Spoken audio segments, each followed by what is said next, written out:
Hello everyone, मेरा नाम doctor अस्मा है और मैं बच्चों की डॉक्टर हूँ। मैं लंदन में काम कर रही हूँ और मेरी special field of practice neurology और जो बच्चे न्यूरो डिसेबल होते हैं और न्यूरो डायग्नोस्टिक्स है। ये वीडियो ये कंटिन्यूएशन है मेरी पिछली वीडियो के साथ, जिसमें मैंने बहुत briefly speech and language delay के बारे में बताया था। सो टुडे मैं आज इस बात पे ये फोकस करूँगी कि स्पीच एंड लैंग्वेज को एक्सप्लेन करूँगी, उसको डिले को एक्सप्लेन करूँगी, उसके रिस्क फैक्टर्स बताऊँगी and then what are the age limits जहाँ पर आपको ये चीज़ें स्पीच एंड लैंग्वेज के हिसाब से एक्सपेक्ट करनी चाहिए बच्चे की डेवलपमेंट में। और अगर वो चीज़ें उस टाइम पर आपको नहीं मिल रही तो इट्स बेटर कि आप असेसमेंट के लिए या फिर फर्दर उसको लेके डिटेल में चलें। So first thing is speech delay. Speech is basically, जैसे पहले भी वीडियो में I just repeat a few things कि आवाज़ का मुंह से निकालना या लफ्ज़ों की बनावट और आवाज़ का निकलना, दैट इज़ स्पीच। और लैंग्वेज है आपकी communication. Language is a next level जिसमें आप बामायनी लफ्ज़ समझते हैं, बोलते हैं, सुनते हैं और उसका इस्तेमाल करते हैं दूसरे को अपना मैसेज पहुंचाने के लिए। लैंग्वेज सिर्फ वर्ड्स की नहीं होती, वर्बल लैंग्वेज नहीं होती, बल्कि आपके फेशियल एक्सप्रेशन होते हैं, बॉडी लैंग्वेज होती है और एक पूरे एक आई कांटेक्ट से, फेशियल एक्सप्रेशन से, आवाज़ के धीरे ऊपर होने से, इस सारी चीज़ को आप लैंग्वेज एंड कम्युनिकेशन कहते हैं।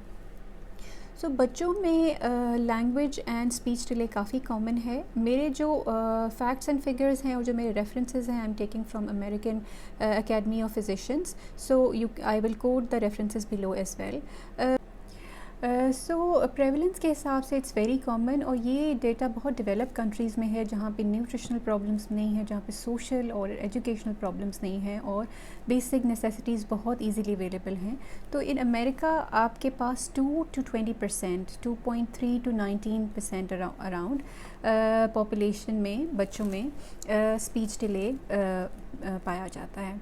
तो यू कैन वेल इमेजिन कि हमारे कंट्रीज़ में डेफिनेटली बहुत ज़्यादा होगा, और क्योंकि हम इतने स्टैटिस्टिक्स पे बिलीव नहीं करते तो अंडर रिकॉर्डेड रहती हैं चीज़ें। Again I want to focus, ये बात एक तरह से बताना चाहती हूँ कि this video is for educational purposes, और आई होप कि जो लोग रीच आउट नहीं कर सकते बहुत ज़्यादा सोफिस्टिकेटेड थेरेपीज़ को, एक्सटेंसिव ट्रीटमेंट्स को, उनको भी थोड़ा बहुत अंदाज़ा होगा इससे। और ऐसे लेटर ऑन मैं आपको टिप्स बताऊंगी जिससे पेरेंट्स घर में ऐसा इन्वायरमेंट क्रिएट कर सकते हैं जिससे बच्चों को बहुत हद तक मदद मिल सकती है और बहुत सारे उनके इश्यूज सॉल्व हो सकते हैं इन अ सेंस।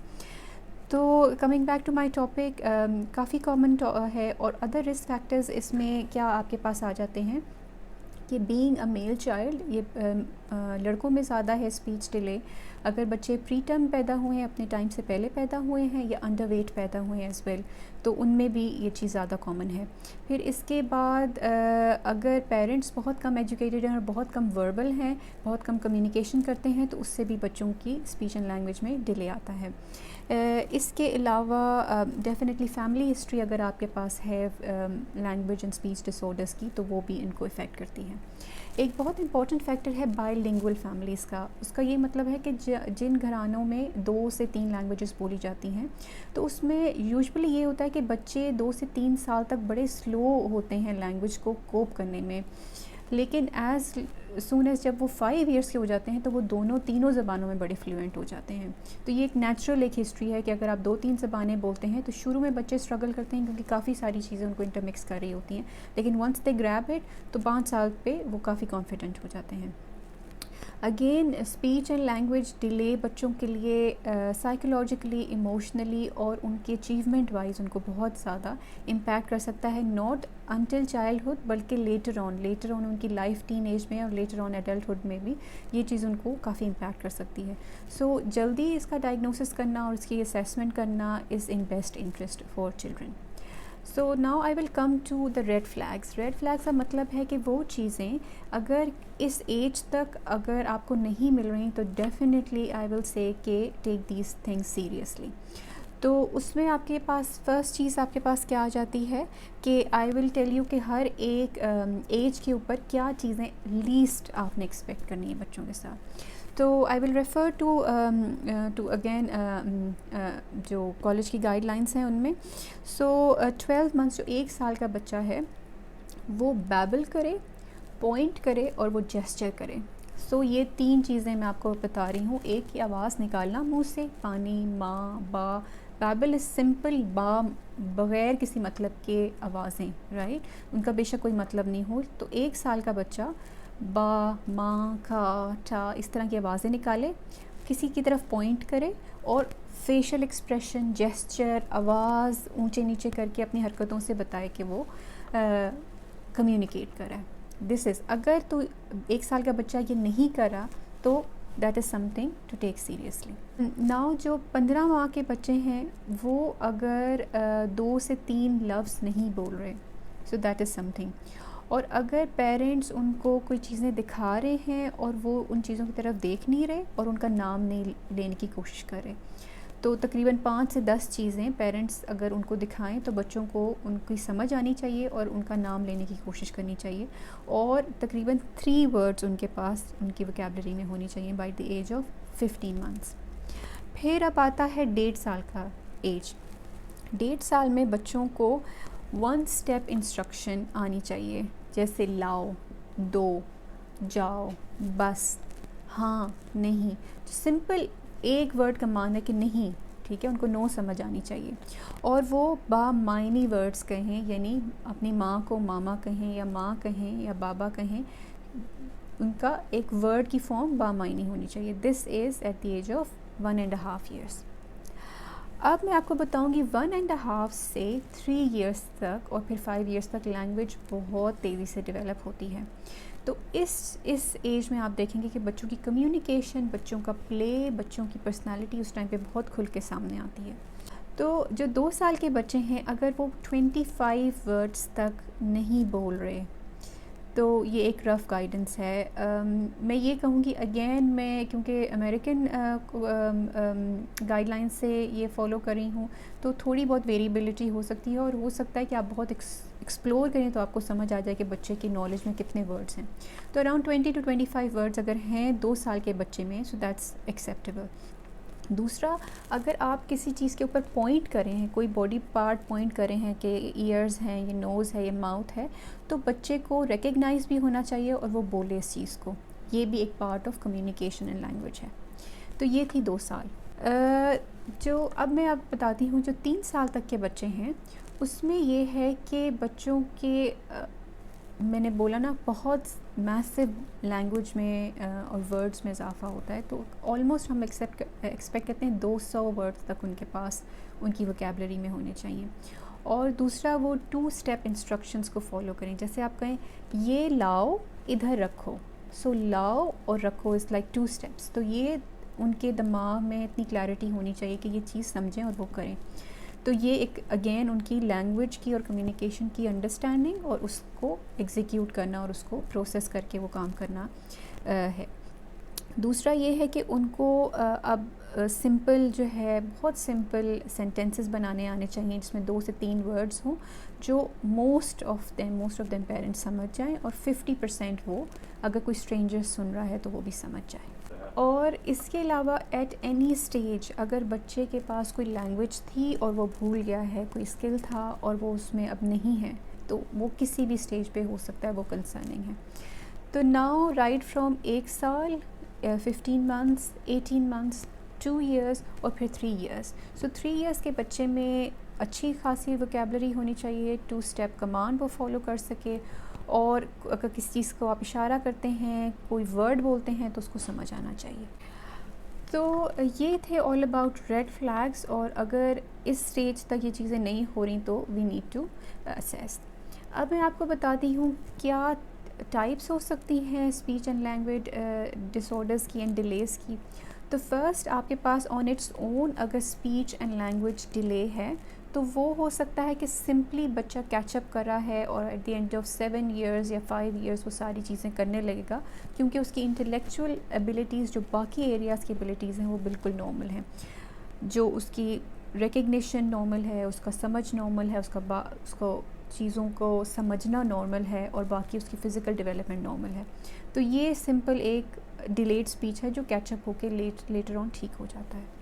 इसके अलावा हम कहते हैं expressive and receptive problems in speech. उसमें ये है कि आपको बच्चे को समझने में, ब्रेन को प्रोसेस करने में मुश्किल है, समझ नहीं रहा आप क्या कह रहे हैं, और बोल नहीं पा रहा। जो समझ नहीं पा रहा, अगर आप उसको कोई चीज़ दिखाएंगे कि फ्रूट दो, तो वो कुछ और चीज़ दे देगा, क्योंकि उसको समझ, उसका प्रोसेस नहीं हुआ। और जो बोल नहीं पा रहा, उसके दिमाग में है उसने क्या बोलना है, लेकिन वो बोल नहीं पा रहा उस चीज़ को क्लियरली, या तो वो अटक के बोल रहा है, या वो बोल नहीं पा रहा और वो दूसरे तरीके यूज़ कर रहा है। तो ये है लैंग्वेज इटसेल्फ, स्पीच इटसेल्फ के डिसऑर्डर्स। अब आते हैं जो दूसरी कंडीशंस लैंग्वेज एंड स्पीच के डिसऑर्डर्स को इफ़ेक्ट कर सकती हैं, और वो एट द बैकग्राउंड है, और उसकी वजह से स्पीच डिले कॉज हो रहा है।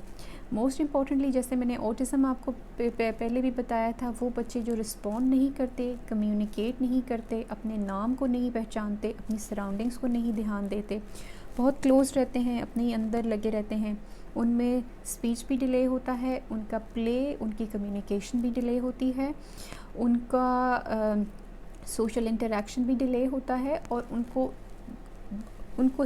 तो काफ़ी उनके ट्रीटमेंट की अप्रोच और उनके हिसाब से चलना, that is a different topic, वो मैं लेटर ऑन आपको एक्सप्लेन करूँगी। ऑटिज़म हो सकता है स्पीच डिले का कॉज। फिर उसके बाद आपके पास सेरेब्रल पॉल्सी, हम उसको कहते हैं कि ब्रेन का डेवलपमेंट सही नहीं हुआ, और बहुत ज़्यादा रिलेटेड केसेस होते हैं जिसमें बच्चे are born with this condition, या तो प्रेगनेंसी में, या फिर ड्यूरिंग बर्थ या आफ्टर बर्थ उनके ब्रेन में ऐसा डैमेज हुआ है जिसकी वजह से उनके ब्रेन की ग्रोथ एंड डेवलपमेंट रुक गई है। वो बच्चे भी स्पीच डिले में आते हैं। इसके अलावा एक चीज़ होती है चाइल्डहुड एप्रैक्सिया। एप्रैक्सिया इज़ के उनके समझने में डिले है, और उसका later on I will explain in detail in upcoming videos. Next कुछ चीज़ें हैं जो इम्पोर्टेंट पहले वीडियोस में मैंने आपको बताई। हेयरिंग लॉस बहुत इंपॉर्टेंट कॉज है स्पीच एंड लैंग्वेज डिले का। बार बार नाक की और कान की इन्फेक्शन से कान की सुनने की सलाहियत कम हो सकती है, और या जनरली अगर बच्चा की सुनने की सलाहियत कम है, वो पैदा ही ऐसे डेवलपमेंट ऐसी है, तो उसमें भी स्पीच की डिले कम आएगी, क्योंकि वो सुन नहीं सकते, तो उनको समझ नहीं आती कि बोलना भी है, उनको फ़र्क नहीं पड़ता बोलने या ना बोलने से। फिर एक चीज़ है जो इम्पोर्टेंट मैं आपको बताऊंगी, सिलेक्टिव म्यूटिज़म। सिलेक्टिव म्यूटिज़म क्या चीज़ है, जिसमें बच्चा किसी एक फ़र्द से बात करता है, उसके लैंग्वेज बिल्कुल ठीक होते हैं, उसकी कम्युनिकेशन स्किल्स बिल्कुल ठीक होते हैं, लेकिन वो सिर्फ माँ से बात करेगा और वो बाकियों के सामने बिल्कुल चुप हो जाएगा।